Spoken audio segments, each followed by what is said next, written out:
So, good afternoon and happy bicycle holiday for those that celebrate the holiday of the bicycle. Chag Ofanayim in Hebrew. So,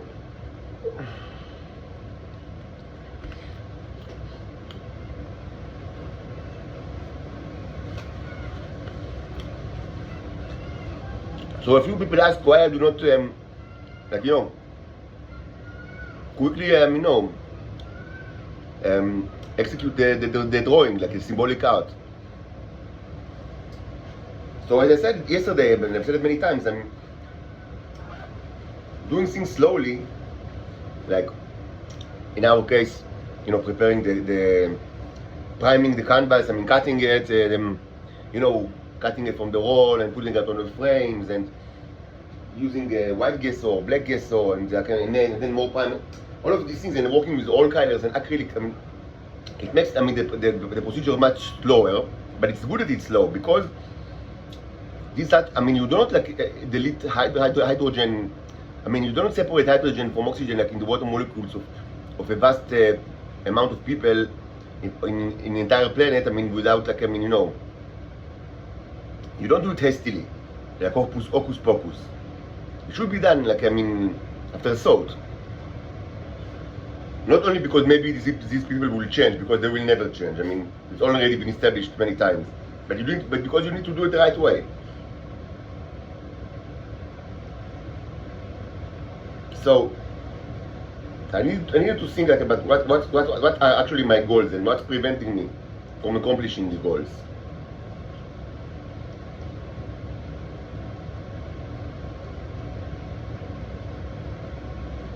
So first, yes, I do think that that what we call the sausage or the train, and what I call the bicycle, robot or bicycle bacteria. Only lately I understood that it's actually bacteria, and until now I'm not really sure that it's actually bacteria. Well,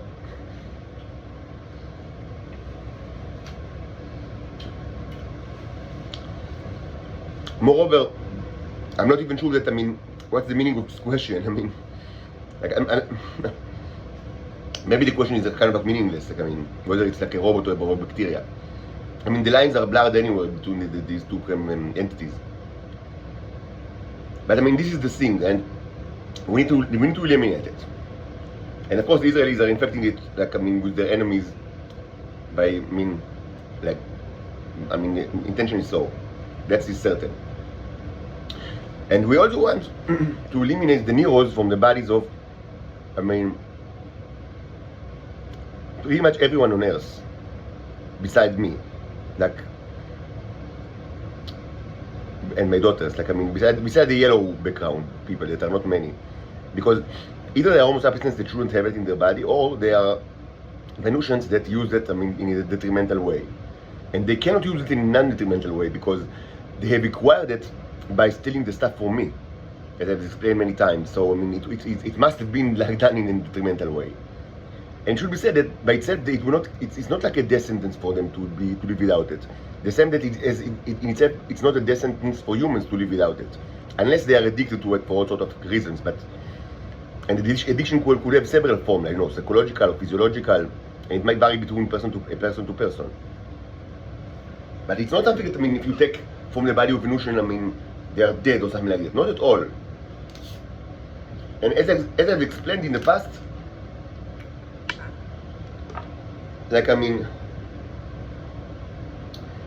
modern humans, what you call modern anatomic human, the Cro-Magnon and later the Homo sapiens, or what we call now, Homo sapiens sapiens. This creature is basically a Martian without the neurons in their body. It's not exactly like this, but it's more of, it's basically like that. What you are, what you think that you are, is actually Martians without these things in their bodies. And this process actually began before the events that I described in the fairy tale.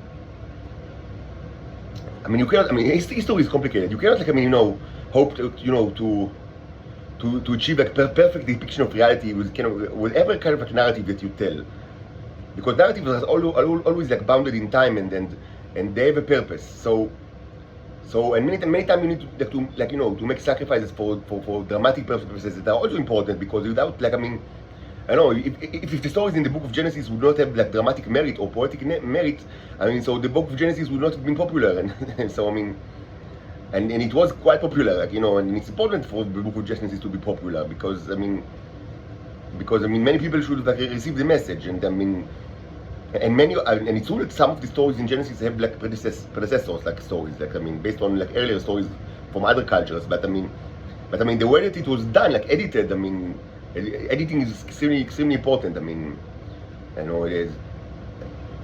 Editing. Editing.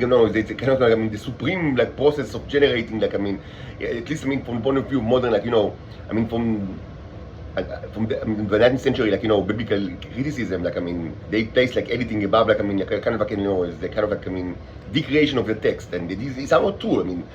So it's important, to edit the text to be to have dramatic merit or poetic merit. But sometimes you lose the accuracy. But that's the way it is, and it cannot be any other way. It's not only true for the book of the Bible, but it's true for any kind of history that is written today. So the process actually started before. The events of the fairy tale. The events of the fairy tale detailed the Tanomachi, the war. A horrible war, disgusting war, but and as I've said, at the time Venus was uninhabited planet. Venus is a terraformed planet, if you didn't understand already. What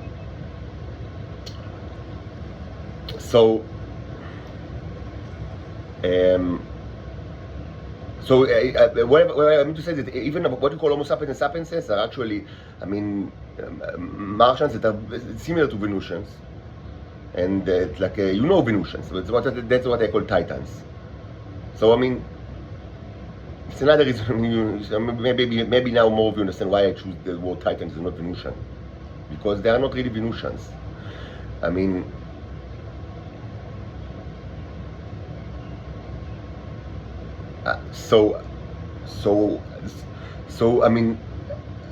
Yes, they can live without, these robots in their body, and you, the Homo sapiens, are a testament to that. You are Titans without the robots in their body. That's what you are. So,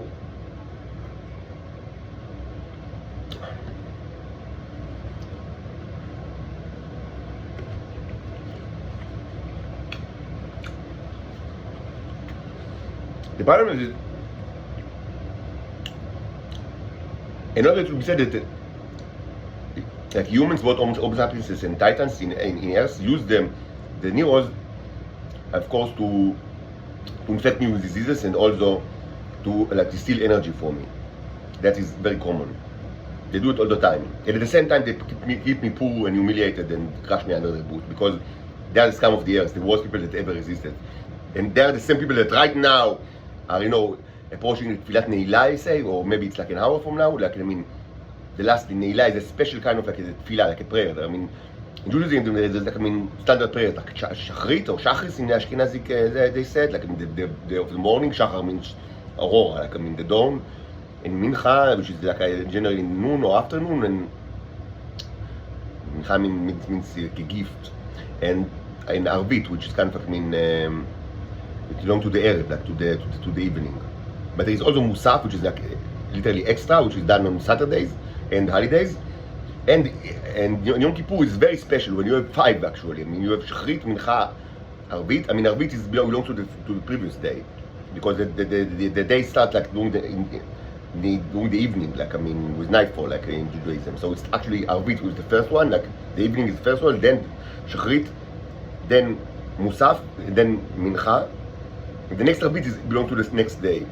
But in Yom Kippur, unlike Saturdays and regular holidays, there is an extra one, the 5th one, which is called Ne'ilah. It's a special prayer, only Yom Kippur, because it's such a holy day. The holy, the bicycle, the holiday of the bicycle, the holiday of the cherubs and the bicycles.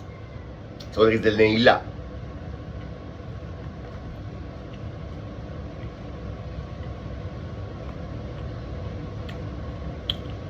Neila literally means locking, which means you lock the day, but also you lock like at the gates of mercy. Like presumably Rosh Hashanah, the New Year, is where God sentenced all humans for the next year, like, according to what they've done previously. So they have kind of like 10 days of appeal time. Like after Rosh Hashanah, after the New Year, 10 days that still you can still change like the verdict. But after like the 10th day is Yom Kippur. And this is the holiest day of the year, because after that, that's it. Your destiny is now set, at least for the next year. So that's what it's called Neila. And many people think that this is the most important kind of, the most important prayer of the year. Like, it's only prayed once, it's only done once a year, the last one in Yom Kippur.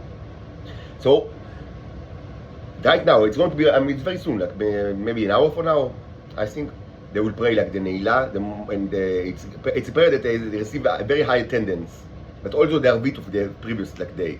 Like historically, millions of people like in Israel go to synagogue to these prayers, even atheists, and certainly even people that never go to synagogue outside of these two or one occasions, like a year.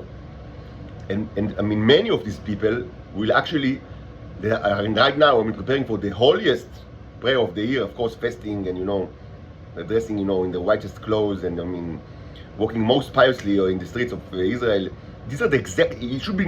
It should be very clear to you. These are the exact same people that murder me and torture me, humiliate me, steal my everything from me, try to rape me endlessly, take my daughters from me, while their life depends on me, while they take while they need me in order to live, because of what they've done to themselves. These are the same people. I've said it yesterday, but it should be said again. These are the same people. It's not different brood or different kind. It's not robots or alien. These are Jews, Israeli Jews, Orthodox, Ultra-Orthodox, Modern Orthodox, Datim Lumim, Datlashim, Datim Light, Chilonim, Kibbutznikim, even atheists. All sorts of Israelis, Israeli Jews.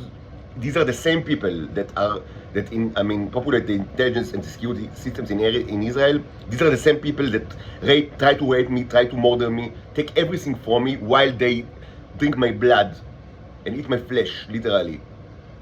These are the same people that right now, you can find them in synagogues all over Israel, and many will arrive.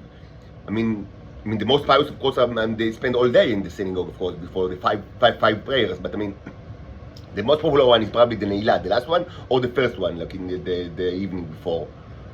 So this is, when synagogue reach by far a peak tendency, like all over Israel, and you cannot find a car in the street, like even in the highways. That's why it's called the holiday of the bicycles, because many people just use the highways or just regular roads like to ride bicycles, where it's illegal and certainly unsafe to do it, like in every other day of the year. It's such a holy day. These are the same people that drink my blood, and they do it. They'll do it this evening if I get out of this apartment, but I won't. I'm under arrest. But whenever I do it, they do it. You need to confront the fact that these are the same people. These are humans. This is Homo sapiens. It's not something else. It's not aliens or different brood or whatever. No, or maybe just the intelligence sector, which presumably is very cool, but just a limited amount of population. No, they are huge amount of the population in Israel, and they are all the worst people that ever existed. And on average, they are ethically worse than the people of the Third Reich by a long shot. The average Nazi, even like member of the Nazi party during the 1930s and 40s, was far superior in average, in his or her morality, than the average person in Israel. And that's a fact. And you need to confront this fact, because this fact says a lot about humans in general. Because without the rest of the world, certainly in the United States, but other countries as well, without the rest, this country could not even existed. Such parasitic country cannot exist without huge international support. And you need to understand that, and you need to confront not only the fate of humankind, but you need to only confront what is actually the nature of humankind. Who are these people that you call Homo sapiens? You need to confront this fact that they are disgusting animals. You need to look at the mirror and see the real you, which is a disgusting animal. Disgusting animal. Let's get back to the problem of this symbolic paintings.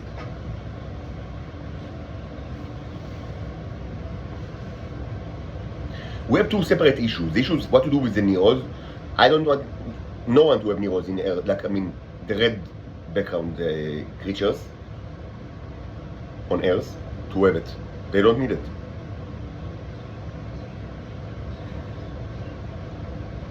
But also, I mean, they take it from me, and they have ways to do it. Even though I kind of like I limited the way to do it, but I cannot completely limit, like, I mean, how they take it from my body. And also, they take it from the body of the Titans.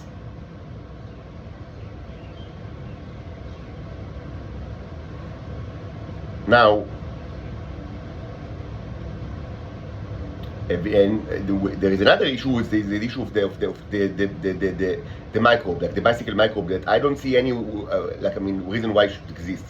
I mean, this is it's a reminiscence of, you know, of the old, you know, Chazal tale of, like, King Solomon, like, I mean, that like he asked why are there insects, like, I mean there's also also, you know, tales, like, you know, I mean, morality tales, like, I mean, regarding both King Solomon and King David, like, I mean, that they ask why spiders exist, or why all sorts of, like, animals exist, or why insects or mosquitoes exist, I mean, or, like, I mean, why do we need the bees, like, I mean, there's famous one, even, like, my daughter said, like, children's books, I mean, with animated, you know, painted, like, with the issue of the bee, like, I mean, why are bees important? Probably the answer, I mean, according to some scholars, is that bees are important because it helped, like, Solomon, I mean, get laid with yet another beautiful woman that, I mean, was also a queen, and, I mean, in order to do so, he needed, like, presumably to answer a riddle that could only be answered with the help of bees. It's a peculiar solution to the question, like, why are bees important? But they are important even with disregard to this kind of, like, funny episode.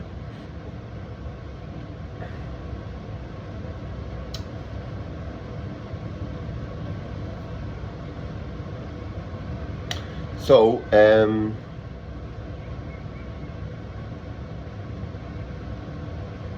Queen of Sheba, like, it's what we call Ethiopia today, which historically means a large part of Africa. Actually, it's not what we like the modern state of Ethiopia, but it means, like, I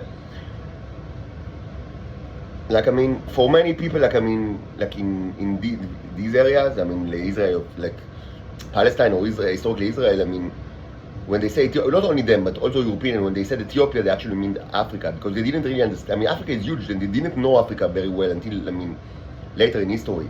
But they had some knowledge of Africa since antiquity, of course, but only, I mean, of some parts of Africa, not of all of it, and mostly the north of the Sahara. And I think that most of it was kind of, like, I mean, I mean, excluding Egypt and the Tzawani, it fell under kind of, like, I mean, the general term Ethiopia, if I'm correct. And, or in the word of the Bible, Shiva. So she was an African queen for certain, but, I mean, it's not really clear, I mean, what exactly area, territory was under her command. I mean, it's something in Africa, but it's difficult to say, because people in the ancient time, like in the Middle East, I mean, they didn't know Africa very well. Even though they always knew Africa, and of course they were in connection with, I mean, you know, Egypt, of course, I mean, was, you know, gate to Africa since forever. So I thought about, like, I mean, you know, these are two different problems, and the problem of this germ, this microbe, should be taken care of without relation to the Neros themselves. Like, we don't need it in any of our bodies. Like, I don't think, I mean, like, if we would want, like, to create it in the future, if, like, I or anyone else, like, you know, any chief rabbi, lord commander of the fleet, like high priest of the cherubs, will understand, I mean, what they're needed for, and certainly they have, like, I mean, just, you know, as in the all, like, you know, tales from the Talmud of King David, of King Solomon. I mean, every insect and every creature, like, they have their, I mean, the usage. I mean, they were not created for nothing. So probably they are needed in some kind of, like, I mean, situation. But I don't see any reason why, unless, I mean, enlighten me, you, I mean, or God, or anyone, like, I mean, or the cherubs. I mean, if someone wants to enlighten me in the next hour or two before I, like, I mean, resume my work, and because I have other things to do before that, but, I mean, please enlighten me. But, I mean, I don't see a reason why they are needed now. But if they were needed in the future, in any other kind of, like, maybe another planet or another time, another situation, they can be revived ex nihilo. And we've already seen many life forms created ex nihilo by the Neros. Certainly the yellow metal jacket is the most prominent one. I mean, no one argues that it was created by other, no one, I think, in his right hair or his right mind would like claim that, that they existed on Earth like continuously, and they were not discovered by science. This is ridiculous. And it's also ridiculous to think that, I have cocoons of them, like I have the cocoons of almost like, of the Martians, like under, in the great lava tubes of Venus, like, of Mars. Maybe they exist in the great lava tube of, like, in cocoons, but they're not. I don't have any cocoon. Like, I have what you see here, which is basically trash, and it's art, art stuff, art raw materials. And mostly trash. So how could I save the cocoon? Like, presumably for millions of years, like and how did they get these cocoons? It doesn't make sense. You cannot find any material theory that would explain the creation of these creatures, besides the fact that they were created ex nihilo, like from the nothing, from the dead matter, by the Neros, because they can do it. Because evolution is not the only way to create life forms. Accept the fact that it's in front of your eyes. So just as they were created ex nihilo by the Neros, also the bacteria that could be created, like, in the future, if we would understand why it's needed and in what situation it's actually needed and what places. But right now I don't see any, and the problem is that if I eliminate from the bodies of the red-blooded creatures, it doesn't mean that the Israelis will not infect them again, because certainly they have these things in their labs. So what we actually need is to delete it from the earth completely, like both from the bodies, like from the red-blooded creatures, and also from the earth. And that's what I will work with. And I have this black paintings. The black background signifies not creatures with black blood, but it signifies space. And it's good when you want to create like a command that will be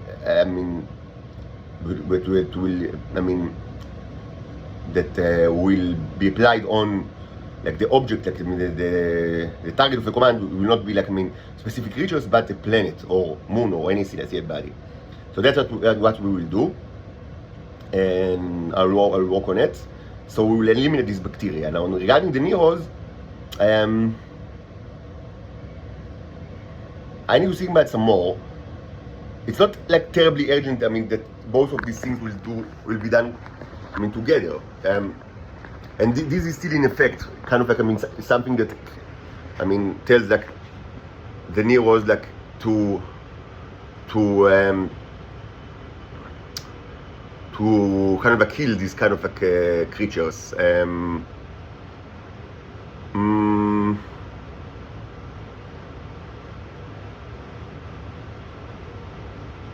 So I need to think about it some more, but it doesn't stop me from starting, like, to work on the important, like,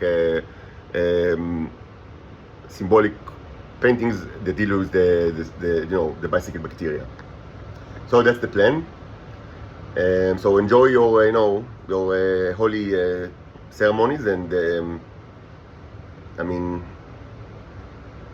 I know, find comfort in your delusional idea that that a God, like, in your image exists and actually will hear your, is listening to your prayers.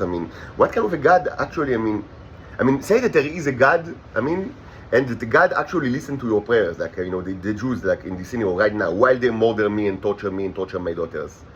What kind of a God would it be? Like, can you imagine, what's the look of this God? Like, it's like a human with a head of, like, of a demon, or like of a wild beast, of what? What is this God? And such a God, if it exists, would be like, so he would be like a monastros God. So it means that his, like, intention should have been monastros. Like, do you really want to live in a world where this is God?